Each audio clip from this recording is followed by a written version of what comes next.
வெள்ளிக்கிழமை அன்று கட்டாயம் செய்யக்கூடாத சில விஷயங்கள். வெள்ளிக்கிழமை அன்று ஒட்டடை அடிக்கக்கூடாது. அப்படி ஒட்டடை அடித்தோம்னா நம்மளுக்கு கடைப்பிரச்சனை ஏற்படும். பூச்சி அடிகளை சுத்தம் செய்யக்கூடாது. வெள்ளிக்கிழமை அன்று துணிகளை துவைக்கக்கூடாது. அடுப்புகளையும் துடைக்கக்கூடாது. சுத்தம் செய்யக்கூடாது. அன்றைய நாள்களை பார்த்தீங்கன்னா முருகன், லட்சுமி போன்ற சாமிகள் நம்ம வீட்டில் இருப்பதனால சுத்தம் செஞ்சோம்னா அவங்க வெளியே சென்றுவாங்கன்னு ஒரு ஐதீகம். மற்ற பொருட்களை கடனாக கொடுக்கக்கூடாது. முக்கியமாக ஆண்கள் தலைக்கு எண்ணெய் தேய்த்து குளிக்கக்கூடாது. நகம், முடி வெட்டக்கூடாது. இரவு நேரங்களில் வீடை சுத்தம் செய்யவே கூடாது. அன்றைய நாட்களில் நம்ம இறைவன் வழிபாடு மேற்கொள்வது மிகவும் சிறப்பு. முடிந்த அளவு பக்கத்தில் உள்ள சிவன் கோயிலுக்கு சென்று வழிபடலாம். மிகவும் சிறப்பு.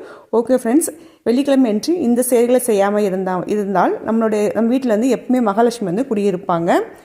வீடியோ உங்களுக்கு பிடிச்சிருந்துச்சுன்னா லைக் பண்ணுங்கள், கமெண்ட் பண்ணுங்கள், ஷேர் பண்ணுங்கள். மறக்காம